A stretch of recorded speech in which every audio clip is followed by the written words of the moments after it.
अस्सलामुअलैकुम। Exclamatory sentences ऐसे sentences होते हैं जिनमें खुशी, अफसोस या फिर हैरत का इजहार पाया जाए। एक्सक्लेमेटरी सेंटेंसेस के अंदर स्पेशल वर्ड इस्तेमाल होते हैं जैसे हुर्रा, आहा, अलास एक्सेट्रा। ये वाली साइन एक्सक्लेमेशन साइन कहलाती है।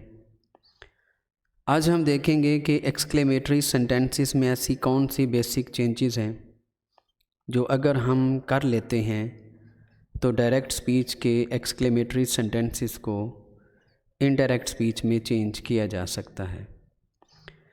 पहली चेंज हमारी रिपोर्टिंग वर्ब की है। अगर किसी सेंटेंस में सेड रिपोर्टिंग वर्ब आ जाए तो हमने सेंटेंस को देखना है कि उस सेंटेंस के अंदर अगर खुशी का इजहार है तो हम एक्सक्लेम्ड विद जॉय लिखेंगे। अगर अफसोस की बात है एक्सक्लेम्ड विद सॉरो और ग्रीफ, और अगर कोई ताज्जुब या हैरत है एक्सक्लेम्ड विद वंडर लिखेंगे। अब हम अपनी एग्ज़ाम्पल को देखते हैं। ये हमारे पास एक एग्ज़ाम्पल है। इस एग्ज़ाम्पल को गौर से पढ़ें तो एक्सक्लेमेटरी जो वर्ड है इसको देखें तो हमें पता चलता है कि इसके अंदर एक वर्ड हुर्रा का इस्तेमाल किया गया है। ये वर्ड क्योंकि खुशी के इजहार के लिए है, तो ऐसे वर्ड जो खुशी का इजहार करते हैं उसके लिए हमने रिपोर्टिंग वर्ब सेड को चेंज करके एक्सक्लेम्ड विद जॉय लिखना है। अब हम इसको प्रैक्टिकली तौर पर लिखते हैं और लिख कर देखते हैं कि इसमें हम कैसे चेंज करते हैं। तो चलें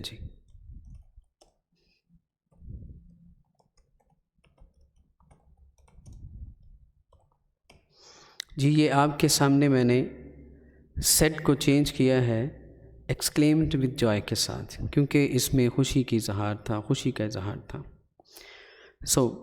ये हमारी फ़र्स्ट चेंज। इसके बाद हमने बेसिक चेंज कोमा वाली जो है उसको देखना है। कोमा चेंज हो जाता है दैट के अंदर। अब हमारे पास ये जो सेंटेंस है हम इसी के अंदर वो तमाम चेंजेस करते हैं बारी बारी, ताकि हमें अच्छी तरह से इसकी अंडरस्टैंडिंग हो जाए। ये कोमा है हमारे पास, इसको हमने दैट के साथ रिप्लेस कर देना है। तो यूँ हमने वो भी कर लिया। अब इसके बाद जो हमारी चेंज है वो है drop the interjections like alas, आहा, हा और हुर्रा। ये हमारे पास चेंज है। नेक्स्ट, इस चेंज की जब हम बात करें तो इसके कहने का मतलब ये है कि आपके पास ये जो सेंटेंस है इसमें से ये जो इंटरजेक्शन है इसको हमने रिमूव कर देना है। इस इंटरजेक्शन को बिल्कुल यहाँ से हमने ड्रॉप कर देना है। इसका मतलब ये हुआ कि हमने जो दैट लिखा था इसके बाद हम हुर्रा नहीं यूज़ करेंगे। अब हम बढ़ते हैं अपनी नेक्स्ट चेंज की तरफ। इस नेक्स्ट चेंज में अब हम देखते हैं कि चेंज ऑफ प्रोनाउन है। चेंज ऑफ प्रोनाउन की जब बात की जाए तो उसमें पर्सन्स बहुत अहम हैं। First persons I and we ये रिपोर्टिंग स्पीच के सब्जेक्ट के मुताबिक चेंज होते हैं। Second person you reporting speech के ऑब्जेक्ट के मुताबिक चेंज होता है, और थर्ड पर्सन में चेंज होती ही नहीं है। अब अगर हम अपनी इसी एग्ज़ाम्पल को देखें तो यहाँ पे हमारे पास ये वाला फर्स्ट पर्सन है और इसने ये रिपोर्टिंग स्पीच के सब्जेक्ट के मुताबिक चेंज होना है। मतलब वी यहाँ से ड्रॉप कर दिया जाएगा और इसकी प्लेस पे दे लिख दिया जाएगा। अब हमारे पास और भी एक पर्सन है, वो ये है, ये सेकंड पर्सन है। इस सेकंड पर्सन ने चेंज होना है हमारे ऑब्जेक्ट के मुताबिक।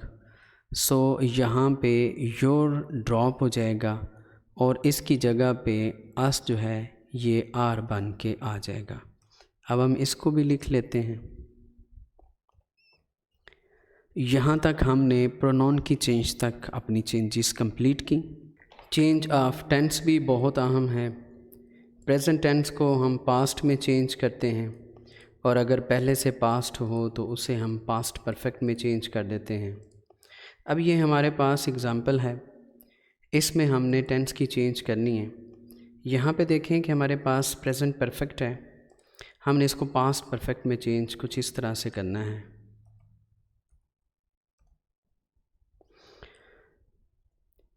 अब ये हमने लिखा टेंस भी। टेंस को लिखने के बाद अगर बीच में कोई और सेंटेंस के कुछ वर्ड्स हैं तो वो भी आप पूरे कर दें। अब ये देखें यहाँ पे दिस आया हुआ है। दिस जो डायरेक्ट स्पीच में होता है, जब वो इनडायरेक्ट स्पीच में लिखा जाता है तो वो दैट में बदल दिया जाता है। और लास्ट पे आपके पास जो भी रह गया वो लिख के फुल स्टॉप डाल दें। तो इस तरह से हमने कुछ बेसिक चेंजेस जो थी वो कर ली। अब सम टाइम हमारे पास कुछ इस तरह के सेंटेंसेस भी आते हैं, जैसा कि आपके सामने स्क्रीन के ऊपर है। इसमें देखें हमारे पास यहाँ पे हाउ का वर्ड यूज़ हुआ है। इसके अलावा वट भी आ सकता है, हाउ या वट। अगर इन दोनों में से आ जाए कोई भी सेंटेंस एक्सक्लेमेटरी सेंटेंसेस के अंदर, तो आपने कुछ ये चेंजेस करनी है। हाउ को या फिर वट को आपने वेरी या फिर वेरी ग्रेट के अंदर चेंज करना है। और सिमिलरली आपके पास ये जो एक्सक्लेमेटरी सेंटेंस है, इसको आपने असर्टिव सेंटेंस में चेंज करना है। मतलब ये कि आपने एक सेंटेंस का स्ट्रक्चर बरकरार रखना है। उसमें पहले सब्जेक्ट होना चाहिए, फिर वर्ब, उसके बाद फिर ऑब्जेक्ट हो। अब हमारे पास जो गिवन एग्जांपल है, इसी को हम लेते हैं। ये वाली जो हमारे पास है, इसी को हम हल करते हैं। तो देखते हैं जी, हमने सबसे पहले सब्जेक्ट लिखा, उसके बाद हमारे पास ये रिपोर्टिंग वर्ब है, इसको हमने लिखा।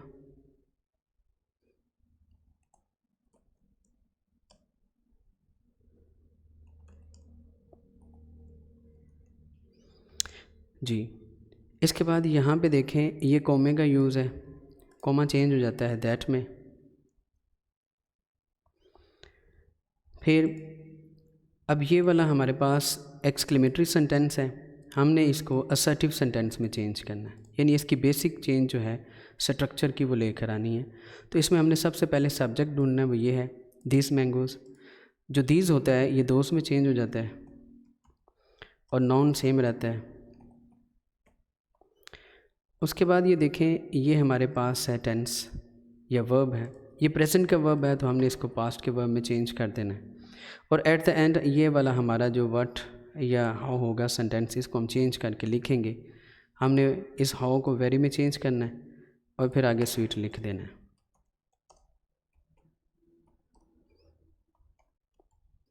और ये फुल स्टॉप